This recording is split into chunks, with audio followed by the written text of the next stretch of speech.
ఏదైతే మన గురుకులాలు ఉన్నాయో అవన్నీ పోయేశారు. అసలు గురుకులాలు లేకపోవడం ఈరోజు దౌర్భాగ్యాన్ని. వాస్తవానికి భారతీయ విద్యా వ్యవస్థ అలాంటిది కాదు. భారతీయ విద్యా వ్యవస్థ ఎలాంటిదంటే విద్యని నాశనం చేసే విధంగా చేసింది. మనం స్వాతంత్రం తెచ్చుకునే ఆ హడావిడిలో ఉండిపోయి మనం డైరెక్షన్ దాట ఫోకస్ అయిపోయి మూఢనమ్మకాలు కొంచెం ఎక్కువైపోయి బల్లి పడితే ఎలా అవుతుంది, వాళ్ళు ఎదురొస్తే ఎలా అవుతుంది, పిల్లి ఎదురొస్తే ఎలా అవుతుంది అని చాలా చాలా మూఢనమ్మకాలు మనకు తెలియకుండానే పెద్దవాళ్ళు మనకు నూరిపోసి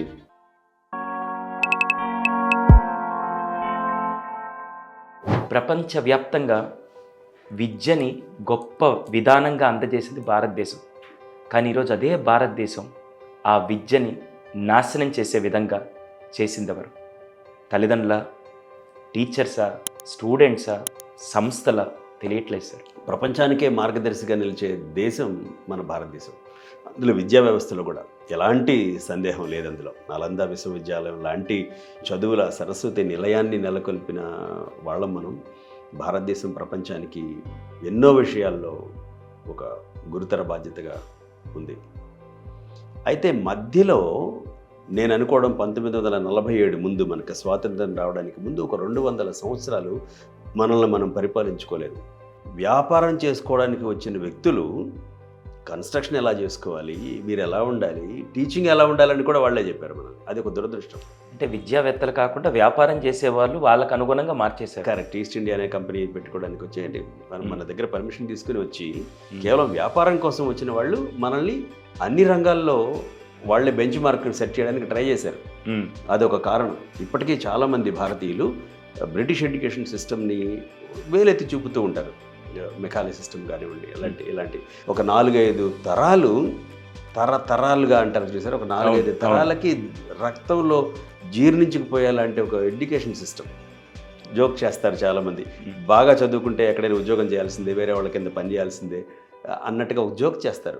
దాదాపుగా అది నిజమే. అది వాస్తవం సార్. ఎందుకంటే అప్పట్లో మీరు అన్నట్టు బ్రిటిష్ వాళ్ళు ఇక్కడికి వచ్చిన తర్వాత వాళ్ళ కింద పనిచేయడానికి ఎవ్వరు లేరు, వాళ్ళకి మ్యాన్ పవర్ కావాలని చెప్పి ఒక్కొక్కరిని హైర్ చేసి స్కిల్ నేర్పించడం ఎందుకు, ఒకేసారి జనాల్ని ఆ ఉద్యోగానికి తగ్గట్టుగా తయారు చేస్తే చాలు అని అటువంటి విద్యా వ్యవస్థను డెవలప్ చేశారని చెప్పి చాలా సందర్భాల్లో మనం చూస్తూ ఉన్నాం. అలా తీసుకొని వచ్చేసి ఏదైతే మన గురుకులాలు ఉన్నాయో అవన్నీ పోయేశారు. అసలు గురుకులాలు లేకపోవడం ఈరోజు దౌర్భాగ్యాన్ని. వాస్తవానికి భారతీయ విద్యా వ్యవస్థ అలాంటిది కాదు.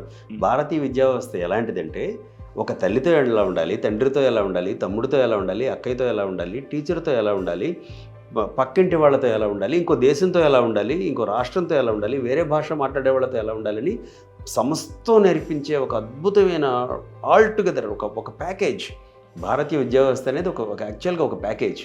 కానీ మధ్యలో వచ్చిన ఈ గ్యాప్, దాని తర్వాత ఈ గ్యాప్లో ఏమైందంటే ప్రపంచం అంతా టెక్నాలజికల్గా బాగా డెవలప్ అయిపోయింది. మనం స్వాతంత్రం తెచ్చుకునే ఆ హడావిడిలో ఉండిపోయి మనం డైరెక్షన్ దాట ఫోకస్ అయిపోయి, అలాగే మూఢనమ్మకాలు కొంచెం ఎక్కువైపోయి బల్లి పడితే ఎలా అవుతుంది, వాళ్ళు ఎదురొస్తే ఎలా అవుతుంది, పిల్లి ఎదురొస్తే ఎలా అవుతుందని చాలా చాలా మూఢనమ్మకాలు మనకు తెలియకుండానే పెద్దవాళ్ళు మనకు నూరిపోసి సైన్స్కి దూరం చేసి, టెక్నాలజీకి దూరం చేసి, ఈ లోపల ప్రపంచంలో వేరే దేశాలన్నీ టెక్నాలజికల్గా సైంటిఫిక్గా కొంచెం ముందడుగు వేసేసాయి. ఆ టైంలో మనం ఈ స్వాతంత్రం కోసం అని పోరాటంలో మూఢనమ్మకాల ముసుగులో ఇలా ఉండడం అనేది ఒక ప్రధానమైన కారణం నేను అనుకుంటున్నాను.